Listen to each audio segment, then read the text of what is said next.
Welcome to the Tech Sales Funnels podcast, where we dive deep and answer the ultimate question: how did you hack into tech sales?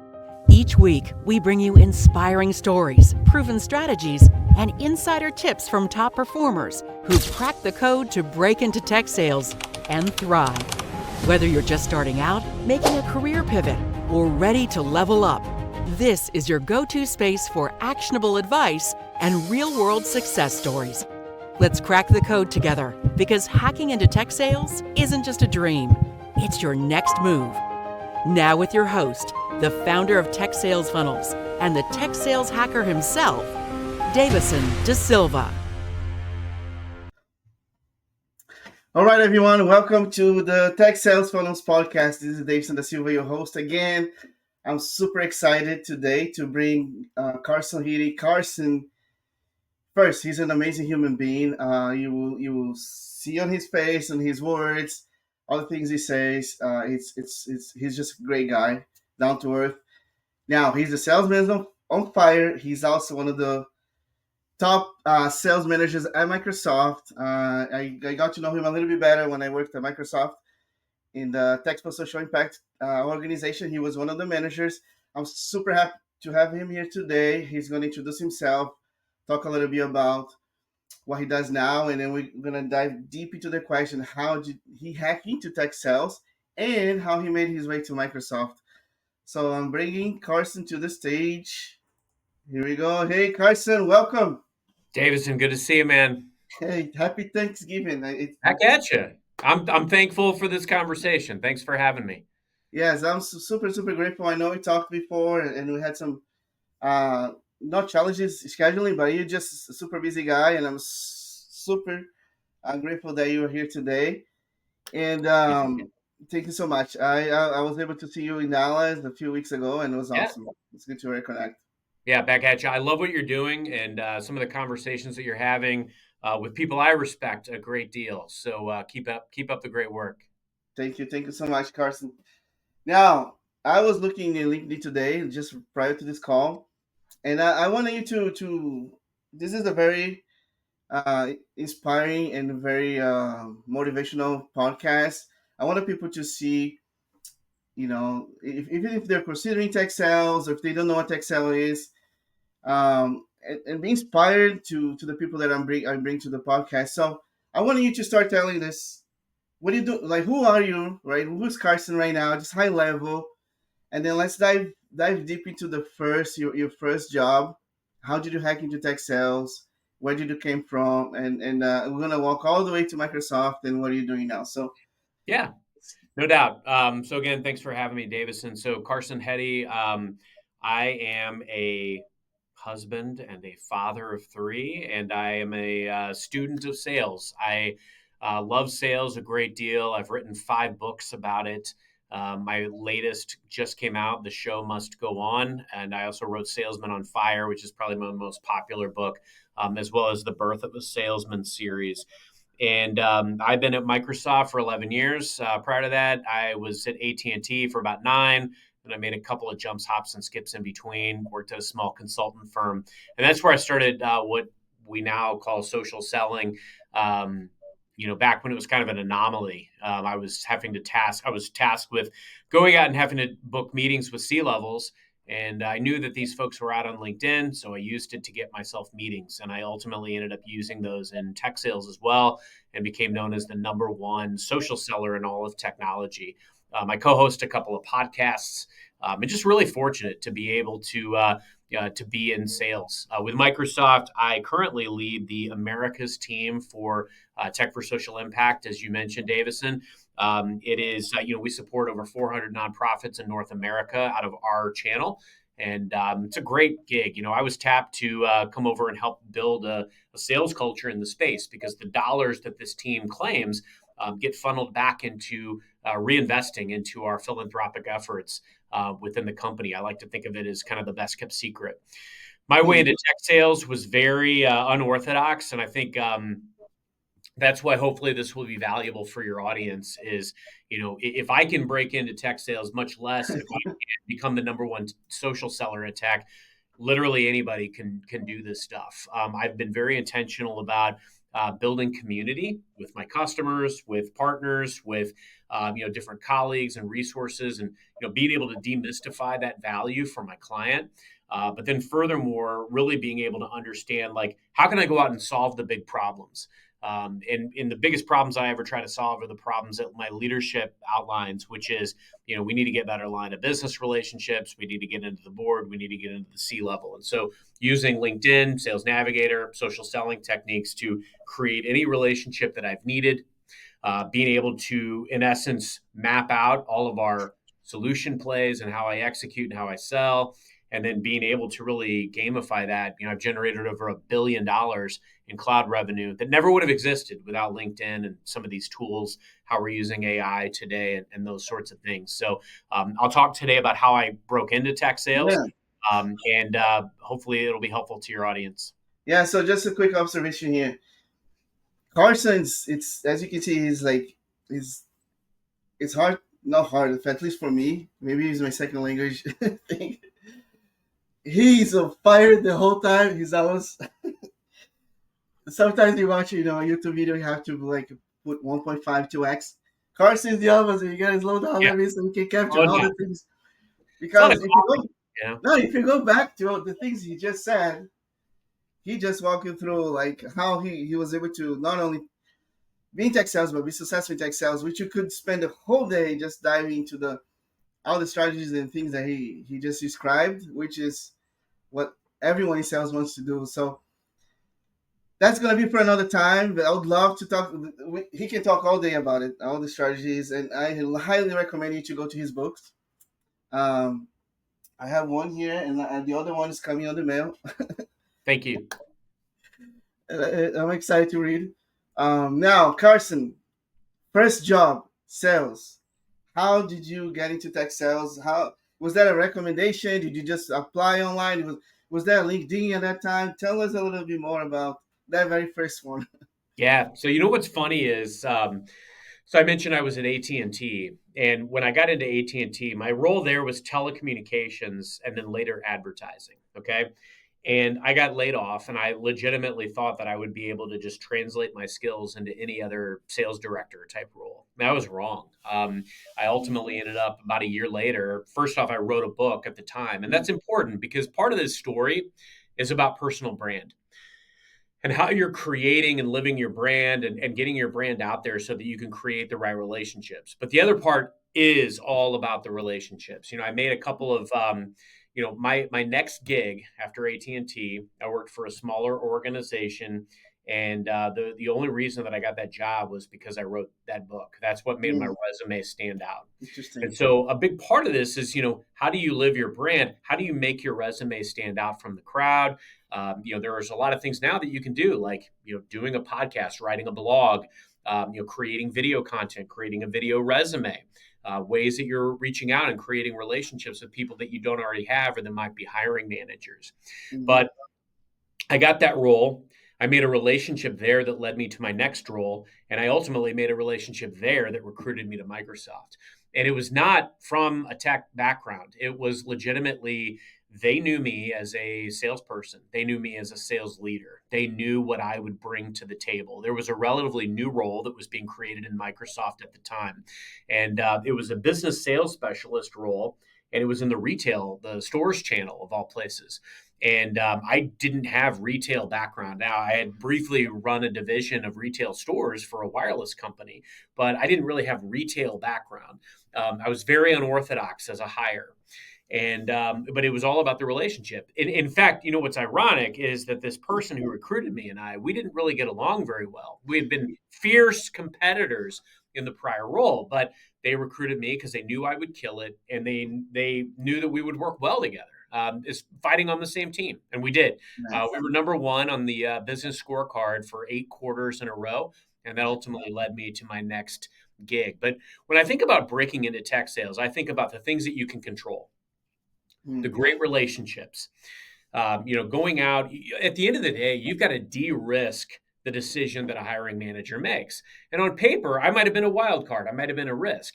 Now, they didn't view me as a risk because they knew what I would bring to the table. So you need to find, I always talk about, like, going to your own network first. Do you have any network that's already in tech sales that can either vouch for you, that is a hiring manager, that can make introductions for you? That's a key element because that's a warm lead. That's a hot lead. When you can get a referral, get an invitation, get an introduction, those things are critical. The other thing, controlling what you can, that brand element. What does your LinkedIn show? What are you putting out into the world that would lend credibility that you would be successful in tech sales? Recently, probably about 2 years ago, I got someone hired at Microsoft that um, I had hired 15 years ago Mm. in advertising. They were the best salesperson, probably the best salesperson I've ever seen. And I have wanted them in this company for years. And, lo and behold, we had talked about a few different roles. Lo and behold, the planets eventually aligned, made the referral, made the warm introduction into the hiring manager. This person got hired. They are crushing it.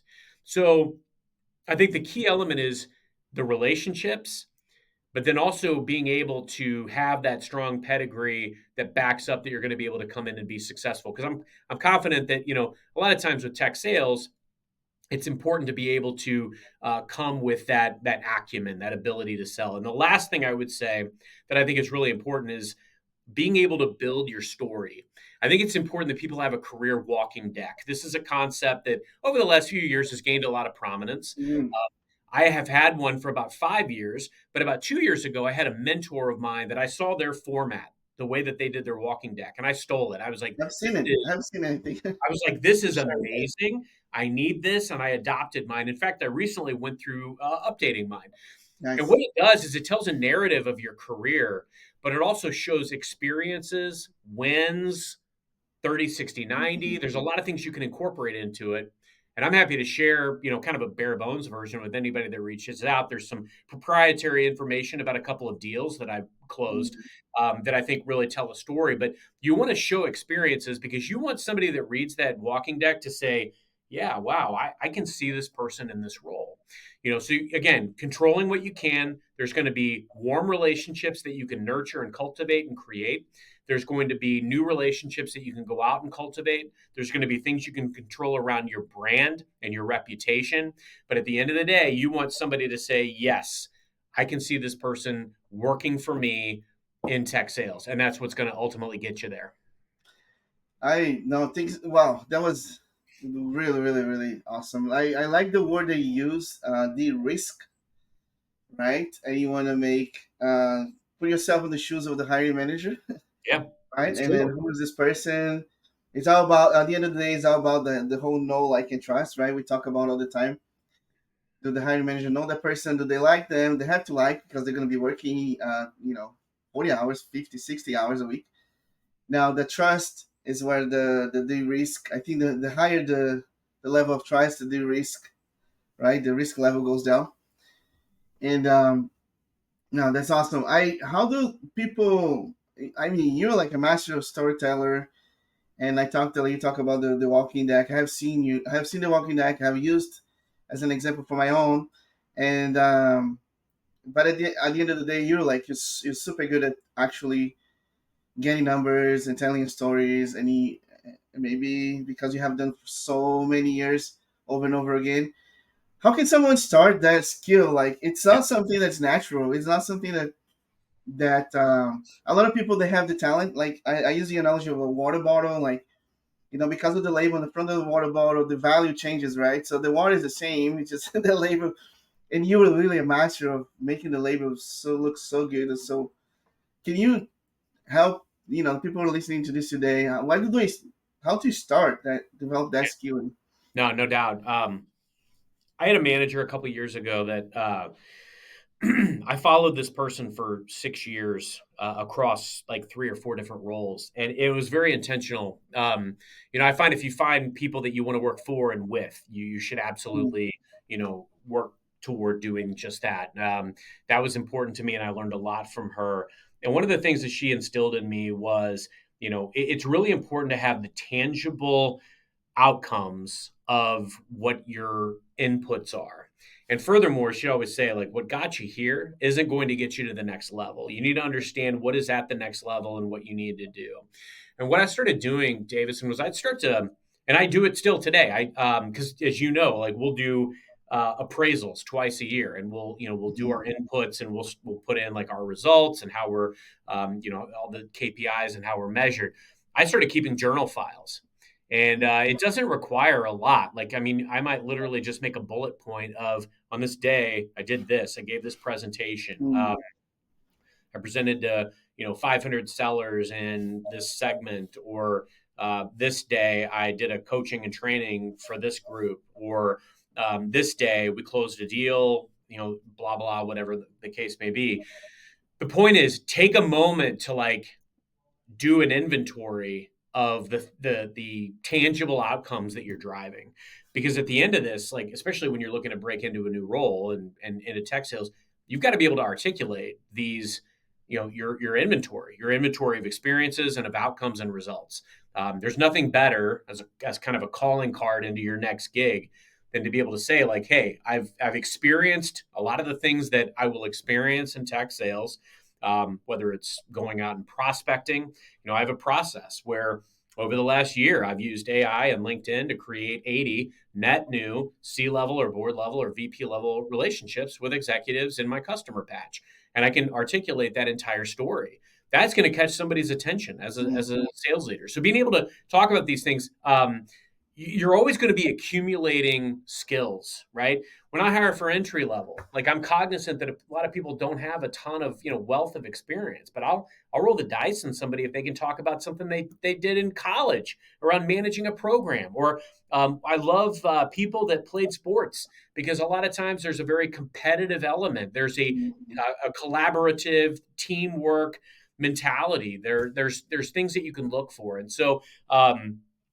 Anything you can do to play up those experiences that people are looking for is important. And so, um, your look at your walking deck or your LinkedIn or your resume almost like an ice sculpture. When you start, it's just a huge chunk of ice, but the whole time you're chiseling here, you're chiseling there. That's your story. You're adding little nuances here and there, and everything you do is a new experience that you're able to add into that body of work. I've been really fortunate. Last year, I presented to our CEO Satya Nadella and the entire senior leadership team on my $1 billion LinkedIn playbook with AI. Never would have thought that would happen in a billion years, right? But it happened, and I'm able to carve that out, put that into my journal, put that into my appraisal. It's mentioned on my LinkedIn, and so you're putting these experiences in different places that are ultimately going to be helping you control your narrative.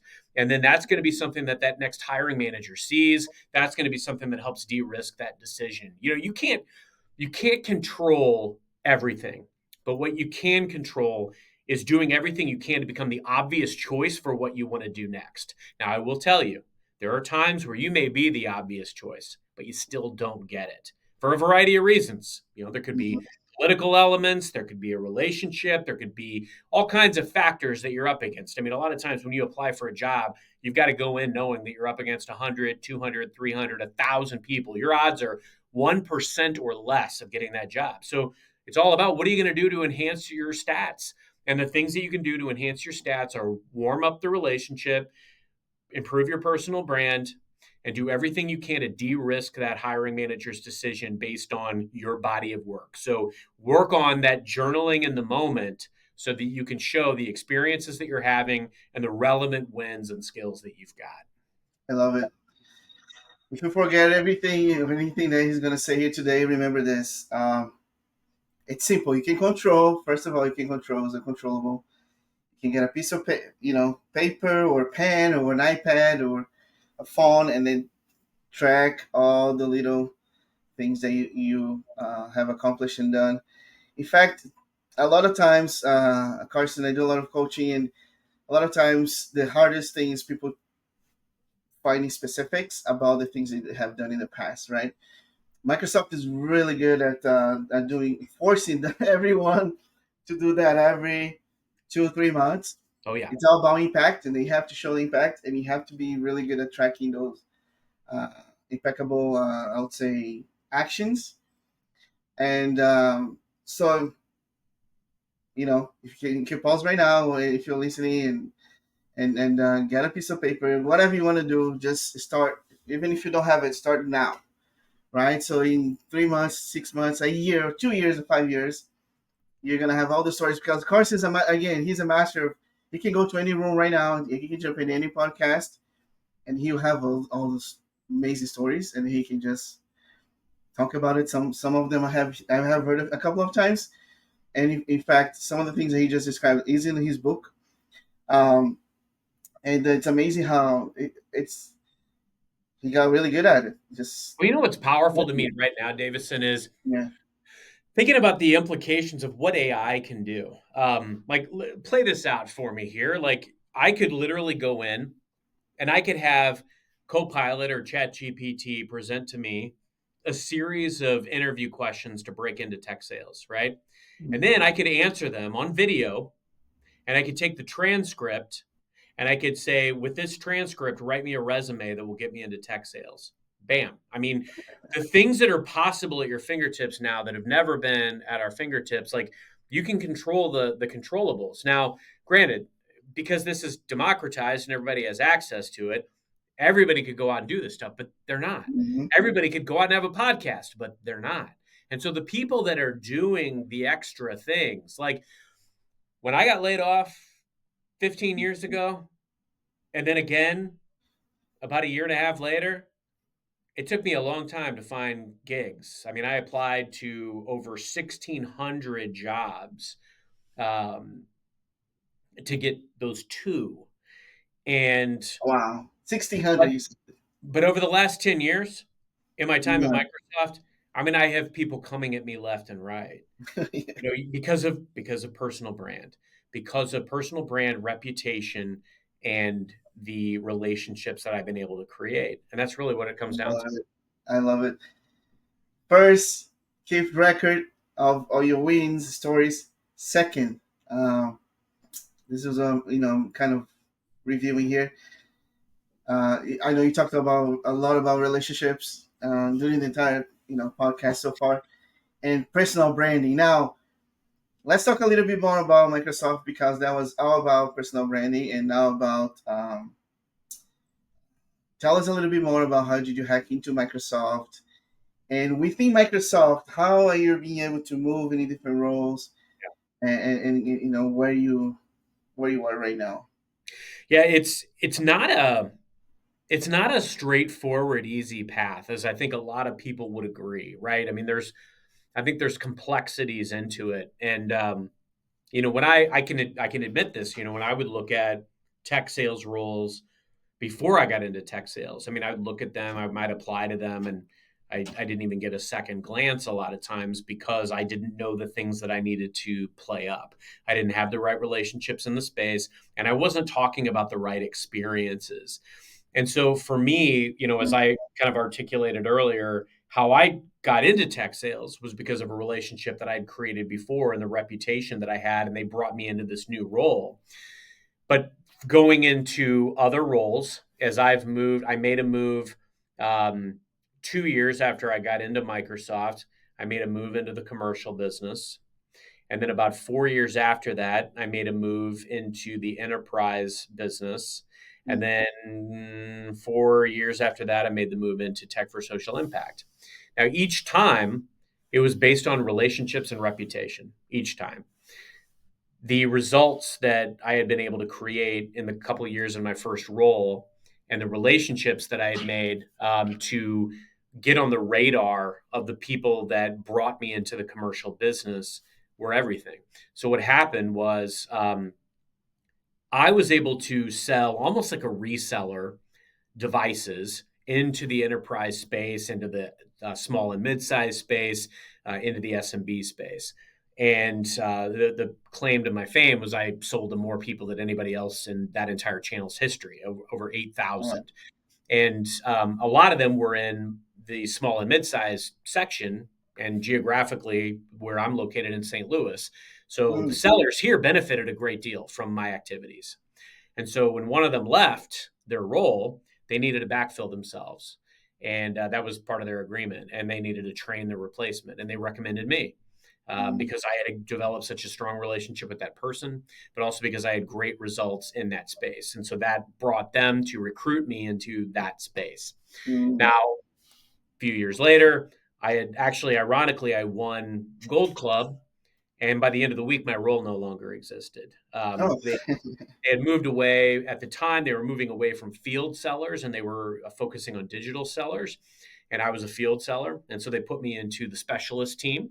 So I was an Azure specialist for about a quarter. And then Oh. what happened is, lo and behold, one day I got a phone call from somebody that I had worked with in the commercial space.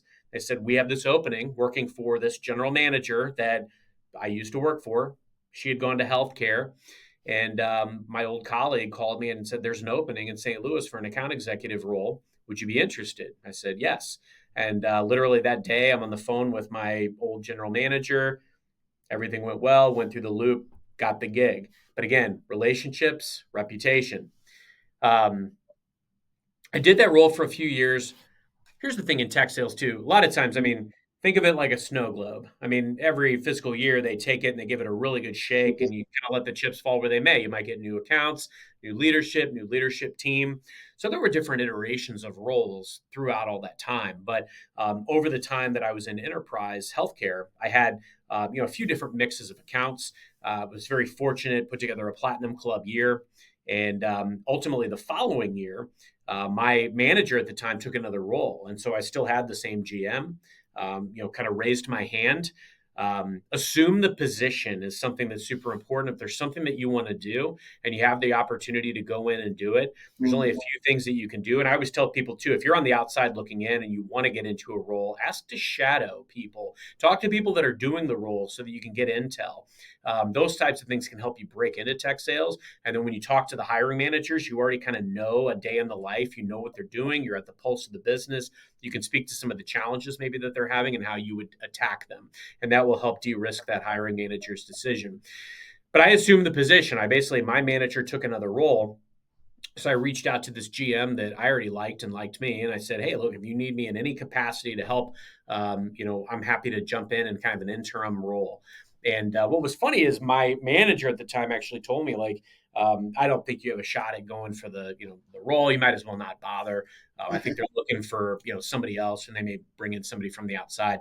I was on one MBU, Manager Business Review, and what was funny is literally I just blew their socks off, right? They called me, my old manager called me after the call and said, "I think you're now the front runner." The GM was pinging me on the side and says, she's interested in you going for this. So 2 months later, I was the full-time manager, the managing director for that group. I did that for another couple of years in different iterations. And then, again, they gave the snow globe a good shake. Lots of things transpired. I lost half my team. My manager had since retired. And then lo and behold, some people reached out in Tech for Social Impact that I had worked with in healthcare before. And they tapped me on the shoulder, asked if I was interested in coming over to help build a new culture there. And I ultimately said yes. So relationships and reputation every time is what's gotten me to where I've landed. Wow. You're not you say a lot of things. It sounds very natural, but in order to be successful like you are, it takes an effort. It takes a skill. In fact, everyone listening to this right now, if you want to be a good salesman in tech sales, follow Carson on LinkedIn because he drops like every single day. He drops good information. We're Thank talking you. about here how to get into tech sales. Now, if once you get in it and you want to be good at it, follow Carson. And which brings me to probably the last question here because we're going so fast and it's almost 30 minutes. Um, but a lot of people that I talk with, Carson, they really want to work for Microsoft. Of course, it's the number one now, and the technology is amazing. The people is amazing. The culture, everything, and I recommend 200, 300% everyone that do everything that you can to get into Microsoft. You are a hiring manager, right? At times, so can you give 2 or 3 tips of someone who's trying to get into Microsoft? And I think everyone listening to this right now, they're probably waiting for this time as well. So give some of the nuggets, insiders information. I'll Some tell you hacking exactly prevention. what I would. Yeah, I'll tell you exactly what I would do if I wasn't at Microsoft to break into Microsoft. There we go. I think the key. Look, everything comes down to probability and odds, right?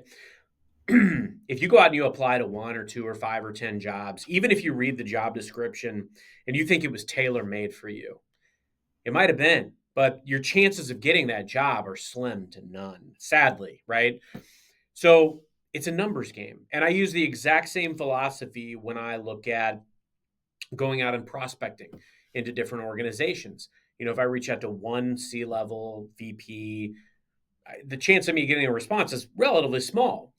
But if I swarm the influencers, my chances go up exponentially. And I recommend you to do the same thing. We have these amazing tools at our disposal now with LinkedIn, with Copilot or ChatGPT or whatever may have you. And there's so many opportunities now. I was actually having a conversation earlier today. AI is being baked into job boards where you can go out, pump in your resume. It will match you to jobs based on your skills. Things that you can do to increase your batting average are key, and to get more at bats.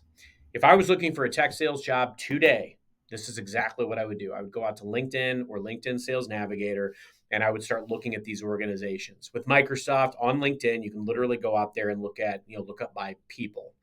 And here's the thing, the people you want to connect with, connecting, if you wanted to get an account executive role as an example, go out and not only reach out to people that have like a director or a general manager title and try to go out and connect with them and getting an informational with them. Don't ask for a job. Don't mention that you're looking for a job.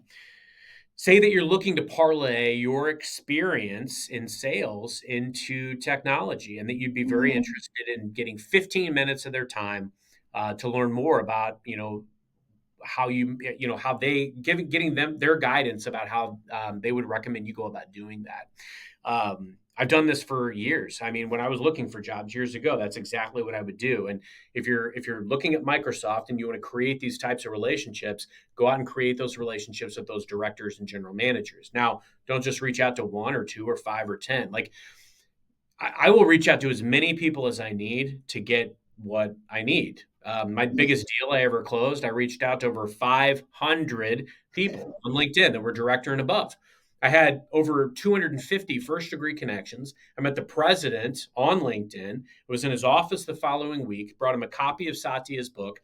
They weren't even looking at us. They were thinking about somebody else. They were going to go with a competitor. But the commercialized model that they wanted to do, we made perfect sense for. So we pitched that story. Took 2 years, went through a pandemic. This was a healthcare customer, went through a pandemic. They had 7 C-level changes, but we were so entrenched in there that even though this deal got totally, flipped on its head, when it closed, it was 9 figures. Wow. And here's the thing, like numbers game, reach out to over 500 people. If I was going out for jobs and I wanted to work at Microsoft, I'd reach out to every hiring manager I could possibly find trying to get meetings, get on as many radars as you can. Meet account executives, ask to shadow them or talk to them, get the intel, get the skinny, ask for an introduction to their boss. I mean, the warmth that you can add to those relationships matters. If somebody on my team came to me and said, "Hey, take a look at this person," I'm going to take a look at them. I don't have the time to go through 300 or 500 or 1,000 resumes. I just don't have time Make to. it easy. Make it easy.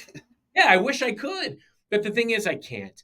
And so, if you make great relationships with the sellers, even at Microsoft, and they introduce you to their bosses, those types of things matter.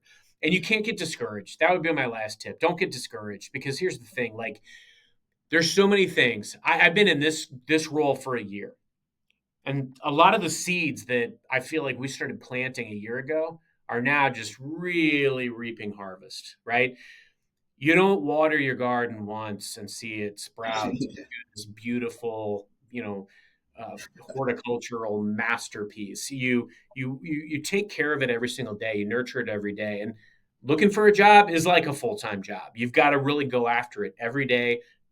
Growth mindset, positive mentality, and just continue to plant those seeds. It's all about relationships and reputation. So do everything you can to build your book of reputation while also going out and creating new relationships. And I guarantee you that if you do that consistently over time, you're going to be successful. The odds are with you. Yes, I love the closing. The odds are because I was like the power be the power That's with it. you. Like it's all about Carson like to say the hardball approach. It's a movie, right? From the Moneyball. Yeah. Moneyball. Because The Moneyball approach. Yeah. my father-in-law was big into baseball, and he used to mention that all Good the book. time. He was a Yeah, good numbers book. guy. Good movie.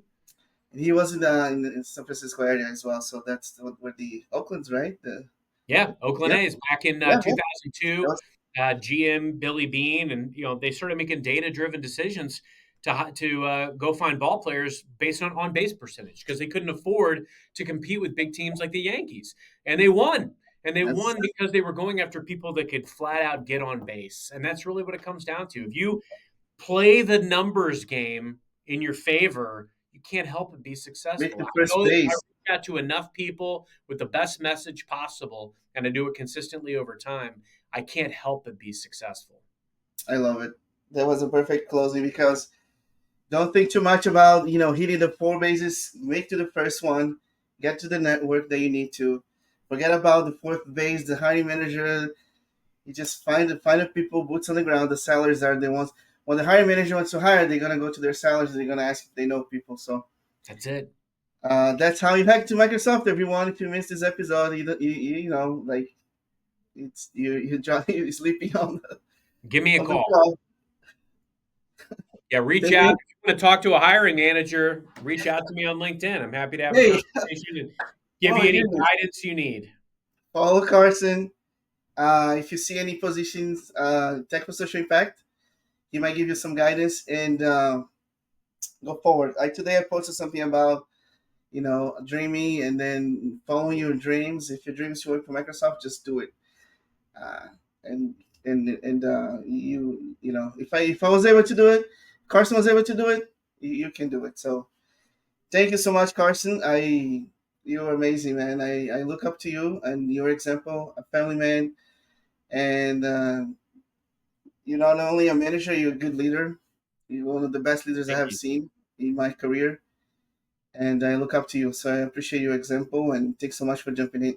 I'm blessed with being surrounded by good people. So that's the trick. Thank you, everyone. Thank you. Thanks for tuning in to the Tech Sales Funnels podcast, where we crack the code and uncover the strategies to break into tech sales. If you found value in today's episode, don't forget to subscribe, leave a review, and share it with someone who's ready to hack their way into this exciting career. Remember, hacking into tech sales isn't just a goal, it's a mission. Let's keep hacking, learning, and winning together. Catch you next time.